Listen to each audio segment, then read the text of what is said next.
그런데 2014년 말고요. 2018년에 경기도지사 선거에서도 불법 자금이 있었을 수 있다. 이렇게 들여다보고 있는데요.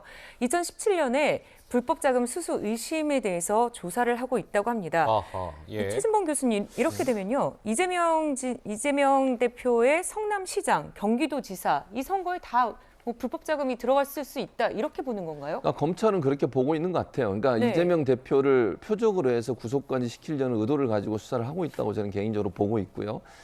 그러다 보면 이제 김용이나 정진상 두 분이 가장 가까운 분들이니 그분들과 연관성들을 계속 강조하는 것으로 보여집니다.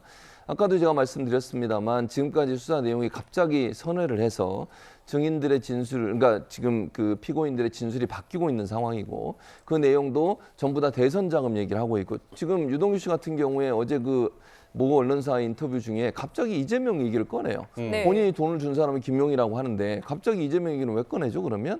본인이 그러면 김용을 통해 이재명이 갔다는 거 확인을 했나요? 그것도 확인이 안 된 상황이에요 아직은. 그렇기 때문에 저는 의도적으로라도 유동규 씨가 이재명 대표를 끌어들여서 그 부분을 좀 강조하는 게 아닌가 하는 개인적 입장입니다. 그래서 저는 아까도 말씀드렸으면 검찰이 이제 증거를 가지고 이걸 증명을 해야 돼요. 진술은 있지만 그 진술이 만약의 경우에 본인들의 형량을 낮추기 위한 하나의 방법으로 진술을 바꿔서 했을 수도 있다는 의혹을 지금 민주당은 제기하고 있기 때문에 네. 이 부분에 대한 명확한 근거가 없다고 하면 이 부분은 계속 정치적 논란이 될 가능성이 높다고 보여집니다. 좀 전 그래픽 좀 다시 한번 보여주시고요. 우리 먼저 그럼 김종혁 비대위원 말씀하세요. 예. 아니 근데 이제 표적 수사 말씀을 하시는데 저는 그렇게 보지 않는 게 표적 수사라면 정권이 바뀐 다음에 그 이전 정권을 탈탈 털어서 뭐 공격을 하는 게 표적 수사라고 할 수 있잖아요. 그런데 지금 나오는 모든 얘기들은 민주당 경선 과정에서 본인들이 예를 들면 상대 경쟁자들이 얘기한 겁니다. 대장동 사건도 그렇고 성남 FC 모든 사건들이 과거에 이미 다 언론에 공개됐고 심지어는 서른 의원 같은 경우는 아니 이재명 후보는 그 후보가 된다 하더라도 결국은 사법 처리를 받게 될 것이다라면서 그 사법 처리 위험성을 언급을 한 바가 있어요. 따라서 이것이 무슨 뭐 검찰의 일부러 표적 수사를 한다는 그런 주장에 대해서는 좀 동의하기가 좀 어렵고요. 그리고 진술이 바뀐다? 아 진술은 그동안에 그 유동규 씨 얘기를 들어보면 너무나 합리적으로 얘기를 하고 있어요. 야 그동안에 나 의리를 지키면서 좀 생각을 해봤는데 내 감옥에 있어 보니까 나만 피해를 입게 되는 거고 내가 다 안 쌓아안고 가야 된다는 게 이게 말이 되느냐. 그러니 나는 내 죄에 대해서 내가 책임을 지겠다. 하지만 이재명 씨도 자기에 대해서 자기가 지시한 명령이라든가 이런 것들에 대해서는 본인이 책임을 져야 한다. 이렇게 얘기를 하고 있어요. 그래서 이분은 유동규 씨 얘기는 지금 김용인한테 돈을 줬지만 그 김용한테 돈을 준 게 결국 이재명 지사의 그 선거 자금을 위해서 20억을 달라라는 그런 요구에 따라서 돈을 만들었던 것이고 네. 이런 전 과정을 보다면 최종 책임자는 이재명 대표다라는 것들을 얘기하고 있는 거죠. 진술이 바뀐 거라고는 생각하지 않습니다. 그건 이제 김종혁 의원이 보시는 관점이시고요. 네, 제가 맞습니다. 보는 관점은 다른 관점이라 말씀을 드리는 거예요. 표적수사라고 제가 말씀을 드렸던 것은 사실 이 문제 관련해서는 지금 윤석열 대통령께서 대선 후보 때도 거기에 관련된 부산저축은행 문제라든지 김만배 씨 누나의 집을 구입하는 문제나 여기에 의혹이 많이 있었습니다. 그 부분은 전혀 수사가 지금 안 되고 있는 상황이고요. 민주당 입장에서는 그런 상황이라면 과연 이게 공정하게 수사가 이루어지냐 이렇게 비판을 할 수밖에 없는 것이고 네. 또 하나는 합리적이라고 말씀을 하시는 유동규 씨 입장이 그러면 왜 처음에는 그렇게 하는 물론 말씀하신 것처럼 본인이 정말로 유동규 씨 말을 100% 믿는다고 하면 의리를 지키기 위해서 했다고 볼 수도 있지만 또 반대로 얘기하면 본인에게 올 수 있는 처벌을 좀 낮추기 위해서 했다고도 볼 수 있는 관점이 있는 겁니다. 지금 상황에서는 말씀드린 것처럼 네. 증거가 명확하지 않기 때문에 그 부분은 검찰의 수사를 통해서 밝혀야 된다고 생각을 합니다. 네. 예. 이쯤 하면 되겠죠? 아니 그럼요. 아니 나는 뭐 각자 최진봉 또 교수님 생각도 주장을 존중하고요. 하셨고. 각자의 네. 입장이 바라보는 입장이 네. 다르기 때문에 예. 그거는 뭐 시청자들이 판단하시고 나중에 법정에서 무엇이 네. 진실인지는 규명되지 그렇죠. 않을까 이렇게 생각합니다. 예. 네. 자, 좀 전 그래픽을 다시 제가 보자고 했던 이유는 이제 물론 이게 검찰 수사 단계이긴 합니다만 만약에 이제 2014년이면 성남시장 재선 도전 시점이고 2017년이면 2018년 지방선거 한 해 전 아니겠습니까? 그리고 지금 논란이 되고 있는 8억 4,700은 이번 이재명 대표가 대선에 출마했을 때고 만약에 이게 다 사실이라면 이재명 대표는 선거 사실상 치를 때마다 뭔가 불법 자금을 조금이라도 받아서 선거를 치른 셈이 되기 때문에 굉장히 중요한 포인트고 따라서 검찰도 저 부분을 굉장히 예의주시해서 수사하고 있다. 저는 이렇게 전해 들었습니다. 한번 지켜보도록 하고요. 자, 다음 그래픽을 한번 볼까요? 이 8억 메모가 굉장히 결정타가 됐다는 건데 네. 남욱 변호사에서 처음에 그 8억 4,700에 출발을 하잖아요. 그리고 다음에 이제 전달되는 사람은 남욱 씨의 측근이라고 일컬어지는 이모 씨한테 전달이 되는데 그 이모 씨가 사실상의 돈 전달 심부름 역할을 하면서 꼼꼼하게 다 메모해 놨다는 거예요. 언제, 어디서, 어떻게, 얼마나 이런 것들을. 그래서 저걸 또 자발적으로 제출을 했다고 하네요. 박상기 의원 어떻습니까? 저게 뭐 결정타가 됐다고 하네요. 그렇죠. 저게 그야말로 현 국면에서는 스모킹건 아니겠습니까? 천화동인 사호의 책임자인 남욱 변호사, 부동산 개발업을 하면서 천화동인 사호의 임원으로 있는 이모 씨, 이 두 사람의 관계는 뭐 그 자체만으로도 설명이 되니까 남욱 변호사 그 기억나시겠지만 미국에 있다 올 때 그 명품옷 입고 말이죠. 굉장히 예리한 그 모습을 보였어요. 뭐냐면 아주 꼬박꼬박 모든 걸 다 기록을 했다는 겁니다. 저 기록이라는 게요. 네. 저희도 김 의원도 계시고 하지만 기자들은 기록 앞에서는 모든 게 이 빛을 잃습니다.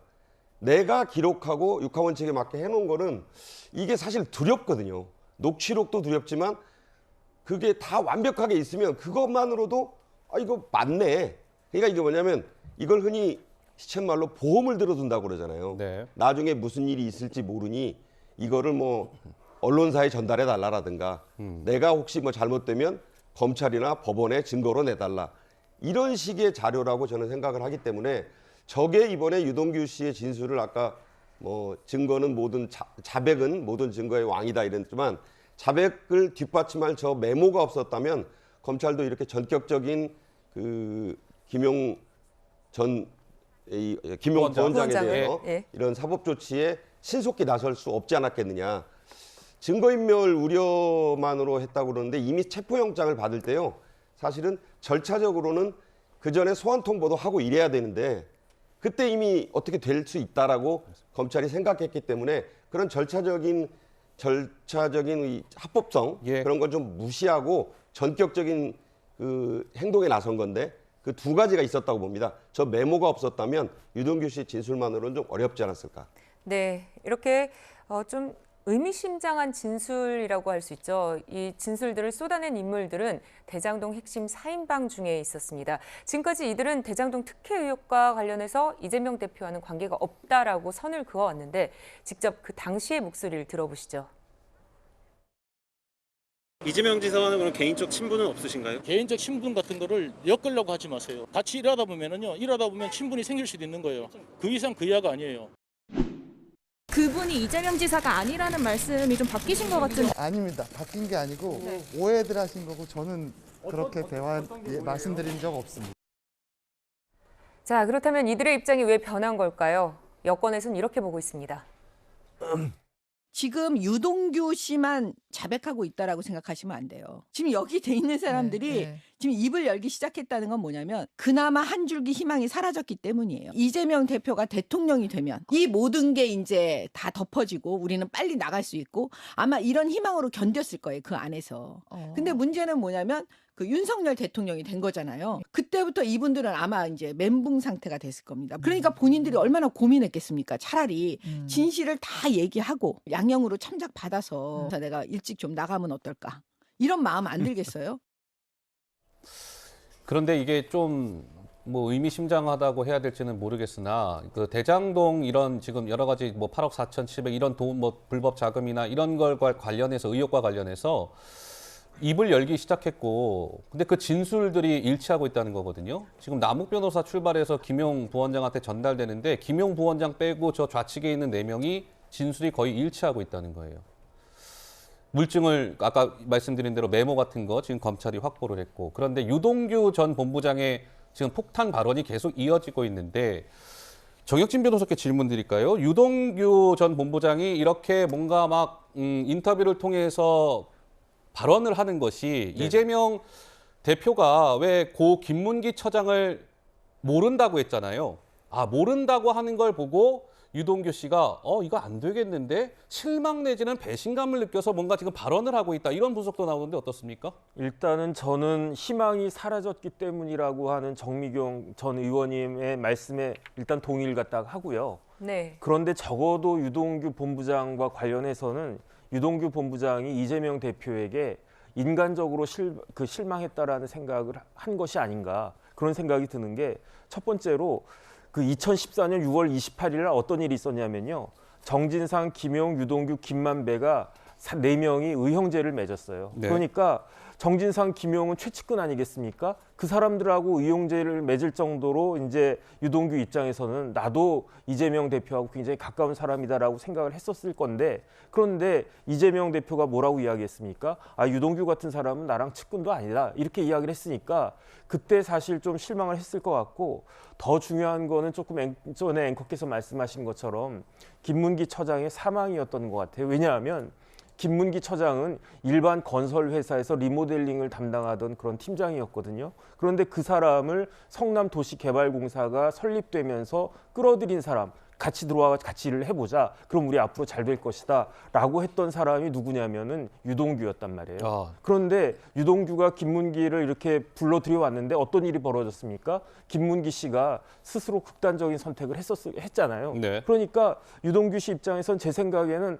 아, 나 때문에 저 사람이 죽은 거 아닌가 이렇게 굉장히 자책감이 들었을 텐데 그 사망한 다음 날 어떤 일이 있었냐면 이재명 그 후보가 김문기 처장에 대해서 나는 그런 사람 전혀 모른다. 이런 식으로 이야기했단 말이죠. 언론 인터뷰 통해서. 그러니까 아마 네. 그 부분에 대해서 굉장히 이제 그 유동규는 이재명 대표에 대해서 인간적으로 실망을 갖다 했고 이런 것들이 자 하나씩 쌓여가지고 지금 뭐 폭탄 발언 막 쏟아지고 있는데 그 결정적인 계기가 된 것이 아닌가 저는 개인적으로 그런 추측을 해봅니다.